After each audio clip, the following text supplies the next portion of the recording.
Hello दोस्तों, mind dose channel में आपका स्वागत है। आज हम the richest man of Babylon book का समरी जानेंगे, जिसका राइटर जॉर्ज एस क्लासन है। तो शुरू करते हैं। बंजीर नाम का एक आदमी जो बेबीलोन में रथ बनाने का काम करता था, एक दिन वो दीवार पर बैठा था और गहरी सोच में डूबा हुआ था। तभी उसका सबसे पक्का दोस्त कोबी उसके पास आकर कहता है, 2 सिक्के मुझे उधार दे दो, मैं आज रात को सामंत के दावत के बाद उधार चुका दूंगा। बंजीर बोला कि उसके पास एक भी सिक्का नहीं है। कोबी बोला, अगर तुम्हारे पास पैसा नहीं है तो तुम क्यों बैठे हो? उस रथ को पूरा करो जो अधूरी पड़ी है। क्या तुम्हें कोई चीज़ दुखी कर रही है? बंजीर बोला, मैंने सपने में देखा कि मैं बहुत अमीर हो चुका हूँ, लेकिन जब जगा तो खुद को गरीब पाया। हम दुनिया के सबसे अमीर शहर में रहते हैं, फिर भी हम गरीब हैं। और इस बारे में भी सोचो कि हमारे बेटे भी हमारे ही पद चिन्हों पे चल रहे हैं। क्या वे भी इस सोने की नगरी में हमारी ही तरह गरीब रहेंगे? कोबी ने हैरानी से पूछा, हमारी दोस्ती को इतने साल हो चुके हैं, परंतु तुमने पहले कभी ऐसी बातें नहीं की। बंजीर बोला, पहले मैं सोचता था कि मेरे बेहतरीन काम को देखकर किसी दिन देवता मुझे अमीर होने का आशीर्वाद देंगे, लेकिन अब मैं जान चुका हूँ कि वे ऐसा कभी नहीं करेंगे। और अब मैं अमीर बनना चाहता हूँ। हमारे पास इतना पैसा क्यों नहीं है कि हम अपनी मनचाही चीज़ें खरीद सके? कोबी ने कहा, इसका जवाब मुझे भी पता नहीं है, लेकिन कल हम अपने बचपन के दोस्त अरकाद के पास चलेंगे, जिसे बेबीलोन का सबसे अमीर आदमी कहा जाता है। इतना अमीर कि समय समय पर राजा भी उससे मदद लेते रहते हैं। उसने अपने बेटे नोवाजीर को यह ज्ञान दिया था। इसके बाद नोवाजीर बहुत अमीर बन गया। हम अरकाद से सीखेंगे कि हम अपनी आमदनी और दौलत कैसे बढ़ा सकते हैं, और बचपन के उन सभी दोस्तों को भी साथ ले जाएंगे जो हमारी ही तरह गरीब हैं। अरकाद के कुछ मित्रों ने उसके पास आकर कहा, अरकाद, तुम हमसे ज़्यादा खुशकिस्मत हो। तुम बेबीलोन के सबसे अमीर आदमी बन गए हो, जबकि हम मुश्किल से अपना गुजारा कर पाते हैं। परंतु कभी हम एक जैसे ही थे। हमें एक ही अध्यापक ने पढ़ाया है, हम एक ही साथ खेले हैं। पढ़ाई या खेल में तुम हमसे आगे नहीं थे। अरकाद ने कहा, अगर तुम लोगों को पैसे की दिक्कत आ रही है तो इसका कारण यह है कि या तो तुम दौलत इकट्ठी करने का नियमों को नहीं जान पाए हो, या फिर तुम उसका पालन नहीं करते हो। किस्मत एक ऐसी दुष्ट देवी है जो किसी का भी अस्थायी रूप से भला नहीं करती है। जिस पर भी वह बिना मेहनत के धन का बरसात कर देती है, वह लगभग बर्बाद हो जाता है। उसकी मेहरबानी के बाद इंसान बेतहाशा खर्च करने लगता है और कुछ ही समय में अपनी सारी दौलत गंवा बैठता है। जैसा तुम लोग जानते हो, मेरे पिता एक छोटे व्यापारी थे और हमारा परिवार बड़ा था, इसलिए मुझे उनसे कुछ मिलने की जरा भी उम्मीद नहीं थी। जहाँ तक ज्ञान का सवाल है, हमारे बुद्धिमान अध्यापक ने हम सबको यह सिखाया था कि ज्ञान 2 तरह का होता है। एक तरह का ज्ञान वह होता है जो हम सब सीखते या जानते हैं, और दूसरी तरह का ज्ञान वह प्रशिक्षण है जो हम उस चीज़ के बारे में पता कैसे करें जिसे हम नहीं जानते हैं। इसलिए मैंने यह पता लगाने का फैसला किया कि दौलत का संग्रह कैसे किया जा सकता है। मैंने यह संकल्प किया कि इसका तरीका मालूम होते ही मैं दौलत के संग्रह करने में जुट जाऊंगा और इस काम को अच्छी तरह करूंगा। अरकाद ने आगे कहा, उसके बाद मुझे रिकॉर्ड रूम में नकल नवीस का काम मिल गया। मैं हर दिन कई घंटे तक मिट्टी के टैबलेट्स पर मेहनत से लिखता रहा। महीनों तक मेहनत करने के बाद भी मैं कुछ भी इकट्ठा नहीं कर पाया। एक दिन साहूकार अल्गेमिस ने नवे नियम की नकल मांगी। जब अल्गेमिस आए तो काम अधूरा पड़ा था, क्योंकि वह नियम बहुत लंबा था। वे नाराज हो गए। अरकाद ने उनसे कहा, अल्गेमिस, आप बहुत अमीर हैं, मुझे बताएं कि मैं भी कैसे अमीर बन सकता हूँ। अगर आप ऐसा करने का वायदा करें तो मैं सारी रात जगकर मृदा पत्र पे लिखूंगा और सुबह सूरज उगने तक आपका काम पूरा हो जाएगा। उन्हें यह सौदा मंजूर था। अगले दिन उनका काम पूरा करके अरकाद ने दे दिया। तो अल्गेमिस ने कहा, मैं दौलत की राह पर तब पहुंचा जब मैंने यह फैसला किया कि मैं अपनी कमाई का एक हिस्सा खुद रखूंगा। अगर तुम भी ऐसा करो तो तुम भी दौलत की राह पर पहुंच जाओगे। तुम अपने कमाई का 10% हिस्सा खुद को दो, सबसे पहले खुद को भुगतान करो, बची हुई कमाई से अपना खर्च चलाओ। 1 साल बाद अल्केमिस दोबारा आए। उन्होंने अरकाद से पूछा, तुमने पिछले साल कितना कमाया है? क्या तुमने उसका 10वां भाग अपने लिए बचाया है? और तुमने उस पैसे का क्या किया? अरकाद ने कहा, मैंने बचाया है। मैंने उस पैसे को ईंट बनाने वाले अजमर को दे दिया, जो दूर देश की यात्रा करने जा रहा था। वह टायर से मेरे लिए फिनिशियंस के दुर्लभ रत्न खरीद लाएगा। उसके लौटने के बाद हम उन रत्नों को ज़्यादा कीमत पर बेचकर ज़्यादा मुनाफा कमाएंगे और मुनाफे को आपस में बांट लेंगे। अल्केमिस बोले, तुमने रत्नों के बारे में ईंट बनाने वाले पर भरोसा क्यों किया? तुम्हारी पूरी बचत अब चली गई है। दोबारा कोशिश करो और अगली बार अगर तुम्हें रत्नों के बारे में सलाह की ज़रूरत हो तो जौहरी के पास जाना।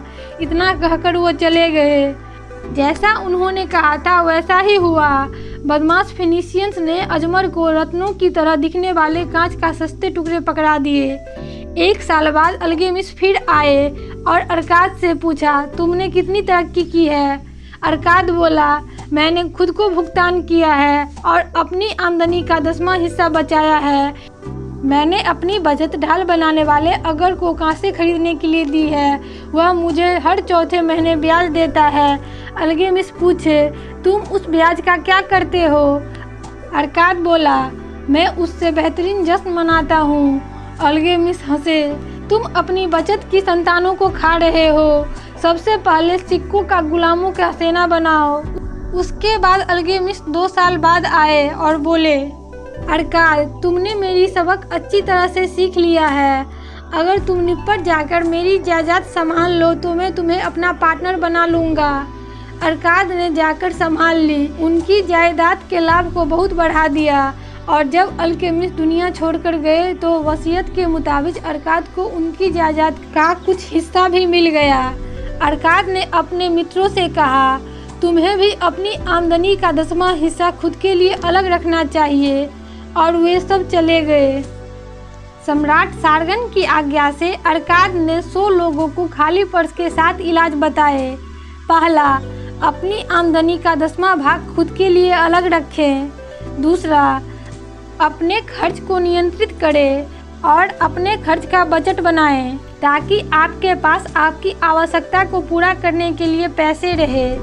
तीसरा, अपने धन को कई गुना बढ़ाएं। हर सिक्के से मेहनत करवाते रहे जब तक कि यह और सिक्के पैदा न करे। यह सुनिश्चित करे कि हर सिक्के का निवेश आपको आमदनी देता रहे और धन की धारा लगातार आपके पर्स में बहकर आती रहे। चौथा, अपनी पूंजी की रक्षा करें क्योंकि पर्स के भर जाने के बाद यह खाली होने से बचाता है। धन के लाभकारी प्रबंधन में अनुभवी लोगों की सलाह लें। असुरक्षित निवेशों से अपनी धन की बुद्धिमत्तापूर्वक रक्षा करें। 5वां, अपने घर को लाभकारी निवेश बनाएं। छठा, भावी आमदनी सुनिश्चित करें। अपने बुढ़ापे और अपने परिवार की रक्षा के लिए पहले ही व्यवस्था कर लें। 7वां, अपनी आमदनी की क्षमता बढ़ाएं। जो व्यक्ति अपने कला में ज़्यादा निपुणता हासिल करने की कोशिश करता है उसे उसके अच्छे पुरस्कार मिलते हैं। उन्होंने आगे कहा, अपना कर्ज यथासंभव शीघ्रता से चुकाना चाहिए। तार्किक सीमाओं के भीतर रहकर किसी की मदद करना चाहिए। अरकाद बोले, खुशकिस्मती अवसरों में छुपी रहती है। अवसरों को स्वीकार करके खुशकिस्मती को आकर्षित किया जा सकता है। अरकाद अपने बेटे नौवाजीर के वयस्क होने पर कहा, यहाँ जैसी परंपरा है। बेबीलोन में दौलतमंद पिताओं के पुत्र हमेशा उनके साथ रहते हैं और उनकी जायदाद विरासत में पाने की आशा करते हैं। लेकिन मैं चाहता हूँ कि तुम यहाँ से बाहर निकलो और धन कमाने तथा लोगों के बीच सम्मान पाने की अपनी योग्यता को साबित करो। नौवाजीर को जाते समय अरकाद ने सोने की मोहरे से भरी हुई थैली और मृदा पत्र दिया है, जिस पर धन के 5 नियम लिखे होते हैं। जब 10 साल बाद नौवाजीर घर लौटा तो अपने पिता अरकाद से कहा, मैं आपकी बुद्धिमत्ता के सामने सिर झुकाता हूँ। मेरे दुर्भाग्यों, परेशानियों और सफलताओं के द्वारा मैंने बार बार धन के 5 नियमों की बुद्धिमत्ता को परखा है और वे हर इम्तिहान में खड़े उतरे हैं। जो इस 5 नियम का पालन करता है उसके पास धन आता है और उसका वफादार सेवक की तरह काम करता है। पहला नियम, धन उस आदमी के पास खुशी खुशी आता है और बढ़ती मात्रा में आता है जो अपनी आमदनी का कम से कम 10वें हिस्से का प्रयोग अपने तथा अपने परिवार के भविष्य के लिए जायदाद बनाने में करता है। दूसरा नियम, धन उस समझदार मालिक के लिए जमकर मेहनत करता है जो इसके लिए लाभकारी काम खोजता है। यह मवेशियों की तरह तेजी से बढ़ता है। तीसरा नियम, धन उस सावधान मालिक के संरक्षण में रहता है जो इसका निवेश सिर्फ समझदार लोगों की सलाह से करते हैं। चौथा नियम, धन उस आदमी से दूर चला जाता है जो इसका निवेश उन व्यवसाय या उद्देश्यों के लिए करते हैं जिनसे वे परिचित नहीं हैं या जिनकी अनुशंसा समझदार लोग नहीं करते हैं। पांचवा नियम, धन उस आदमी से दूर चला जाता है जो इसके माध्यम से असंभव आमदनी हासिल करना चाहता है या जो चालबाज लोगों की लुभावनी सलाह मानता है या जो इसे अपनी अनुभवहीनता और रूमानी इच्छाओं के अधीन निवेश करता है। इस तरह नौवाजिर इस 5 नियमों का पालन कर बहुत अमीर हो गया। बेबीलोन का साहूकार। रोडन एक दिन परेशान मैथन के यहाँ आया। मैथन एक साहूकार था। मैथन ने रोडन से पूछा, क्या मुसीबत आ गई जो तुम्हें मेरे पास आना पड़ा? रोडन मैथन से सलाह चाहता था। रोडन ने बताया कि शाही रक्षकों के भालों पे नई नोक का नमूना पेश किया था, जिस पर सम्राट बहुत खुश हुए और उन्होंने रोडन को पुरस्कार में सोने का 50 मोहरें दी। उसके बाद रोडन के पास कोई न कोई पैसा मांगने के लिए आता रहता है, लेकिन कई बार हाँ कहना ज़्यादा आसान होता है। रोडन की बहन अपने पति अरमान के लिए धन चाहती है ताकि वह एक समृद्ध व्यापारी बन सके। मैथन ने पूछा, क्या वह व्यापार के बारे में कुछ जानता है? रोडन ने कहा, नहीं, वह कुछ नहीं जानता है। तो मैथन ने कहा, सम्राट के उपहार के अलावा तुमने कितना धन बचाया है? रोडन ने कहा, पूरे 3 साल में 3 मोहरें। मैथन ने कहा, यदि वह व्यापार के बारे में कुछ नहीं जानता है तो वह सारा धन गंवा देगा। तुम अपनी बहन से जाकर कहो, मैंने साल भर दिन रात मेहनत करके और अपनी इच्छाओं का बलिदान देकर सोने का 1 मोहरे बचाया है।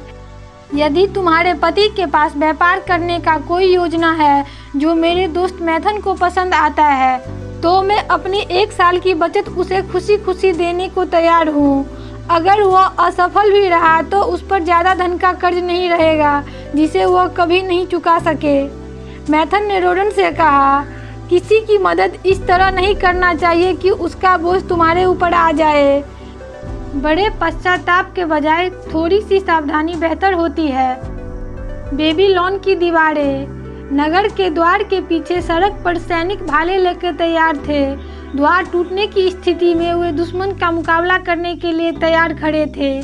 बेबीलोन का ज़्यादा सेना सम्राट के साथ इलेमाइट्स के खिलाफ पूर्व दिशा में गई थी। अप्रत्याशित रूप से उत्तर दिशा से एसीरियंस की शक्तिशाली सेना ने हमला कर दिया। अब रक्षा की जिम्मेदारी इन दीवारों पर आ गई थी। बूढ़े सैनिक बांजर ने कहा, शहर को सुरक्षित रखने के लिए महारानी सेमेरिमिस ने 100 साल पहले ये दीवारें बनवाई थी। आज तक दुश्मन इसके पार नहीं आ पाए हैं। तुम लोग चिंता मत करो, हम सब उसी तरह सुरक्षित हैं जैसे सम्राट का खजाना सुरक्षित है। 5 सप्ताह के लगातार संघर्ष के बाद दुश्मन की सेना ने हार मान ली और वापस चले गए क्योंकि वो दीवार को नहीं भेद पाए। इस तरह एक बार फिर बेबीलोन की दीवारों ने दुश्मनों का इरादा को नाकाम कर दिया।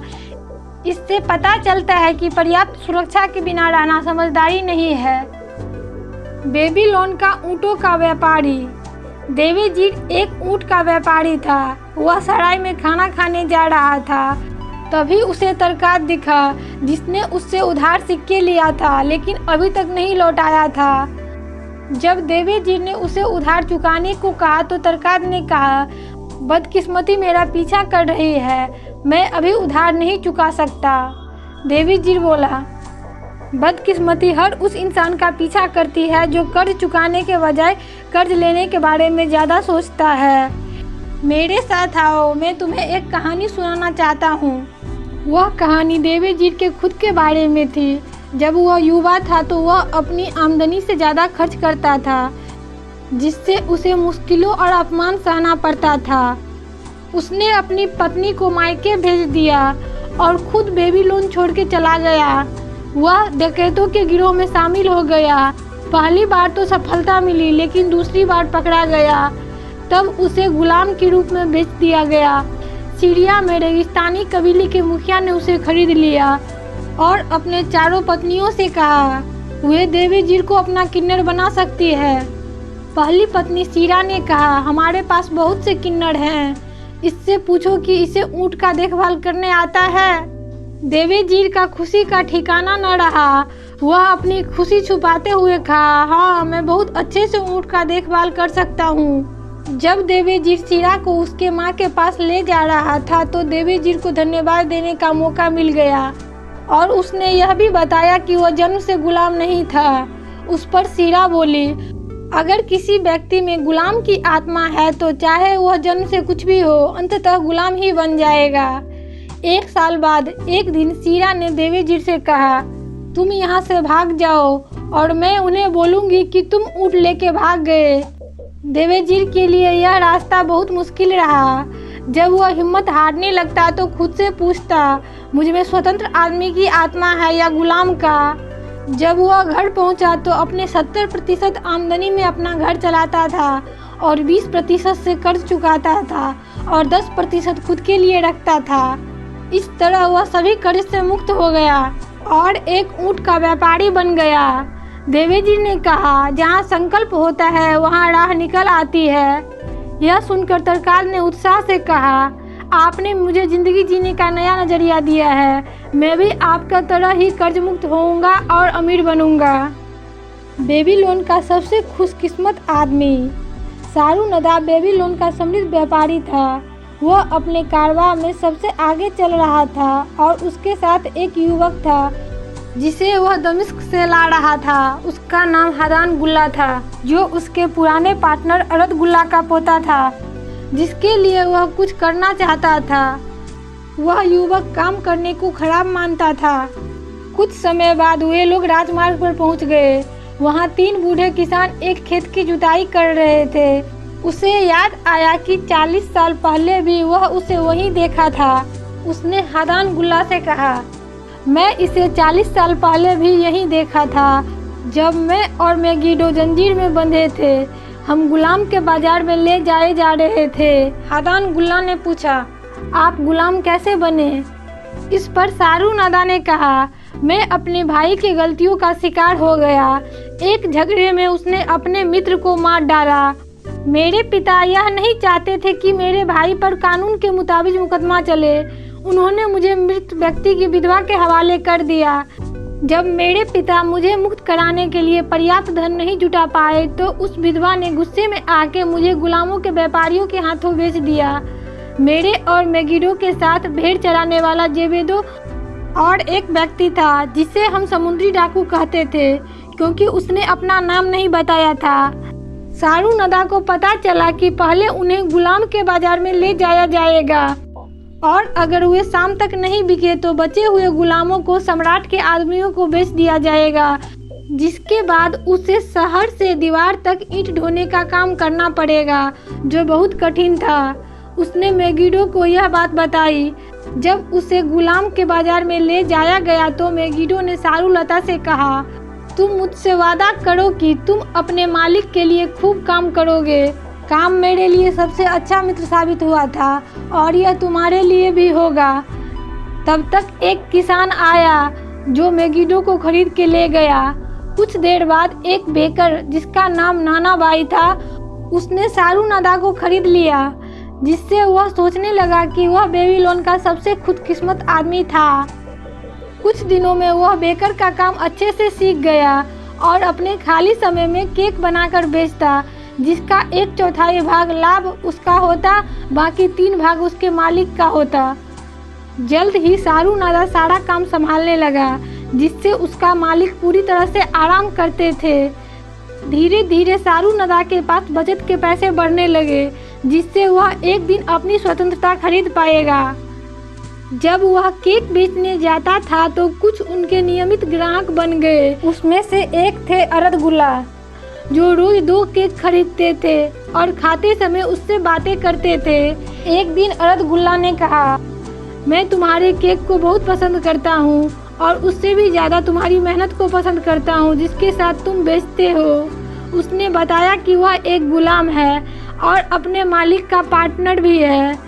अब उसके पास इतनी बचत है कि वह अपनी स्वतंत्रता खरीद सकता है, लेकिन इन दिनों बिक्री कम हो रही है, इसलिए वह डर रहा है। इस पर सारूनदा ने उनसे कहा, आपको डरने की कोई ज़रूरत नहीं है, अपने अंदर स्वतंत्र आदमी का आत्मा महसूस करें। जब अगली बार अरदगुल्ला से सारूनदा मिला तो वह एक स्वतंत्र इंसान थे। वे दूसरे शहर जा रहे थे जहां उनकी गुलामी के बारे में किसी को पता न हो। उसने सारूनदा को धन्यवाद दिया क्योंकि उसने उन्हें प्रोत्साहित किया था। एक शाम उसे पता चला कि उसके मालिक संकट में है।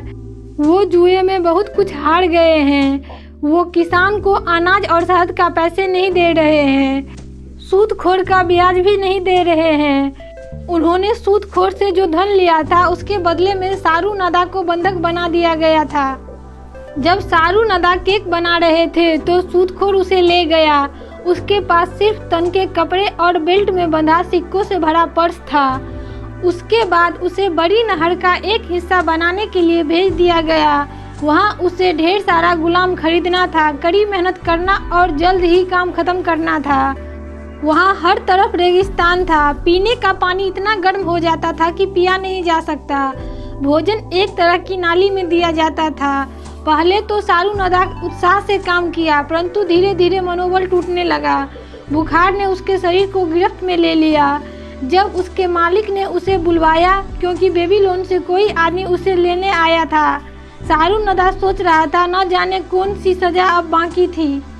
जब उसने मालिक को देखा तो बहुत खुश हुआ। वह मालिक अरदगुल्ला था। अरदगुल्ला ने उसके लिए बहुत ज़्यादा कीमत चुकाई थी। अरदगुल्ला उसे अपना पार्टनर बनाना चाहता था। अरदगुल्ला मृदा पत्र को पटक कर टुकड़े टुकड़े कर दिए जो सारूनदा के गुलामी के दस्तावेज थे। कृतज्ञता से उसके आंसू छलक गए क्योंकि वह जानता था कि वह बेबीलोन का सबसे खुशकिस्मत आदमी था। यह सुनकर हादानगुल्ला ने सारूनदा का धन्यवाद किया और कहा, काम ने आपकी ज़िंदगी बदली है, काम ने मेरे दादाजी की ज़िंदगी बदली। अब मैं भी काम करूँगा और अपने दादाजी की तरह बनूँगा। इतिहास के पन्नों में कोई देश इतना वैभवशाली नहीं था जितना कि बेबीलोन। इसका नाम सुनते ही दौलत और वैभव की तस्वीर खिंच जाती है। यहाँ सोने और रत्नों से भरपूर खजाना था। अब बेबीलोन मिट्टी में मिल चुका है, परंतु सभ्यता इसकी बहुत ऋणी है। दोस्तों, इस तरह का और बुक समरी पाने के लिए हमारे चैनल को सब्सक्राइब कीजिए। आपने क्या सीखा शेयर कीजिए, इससे दूसरों लोगों को भी मदद मिलेगी। थैंक यू सो मच जो आपने अपना बहुमूल्य समय दिया।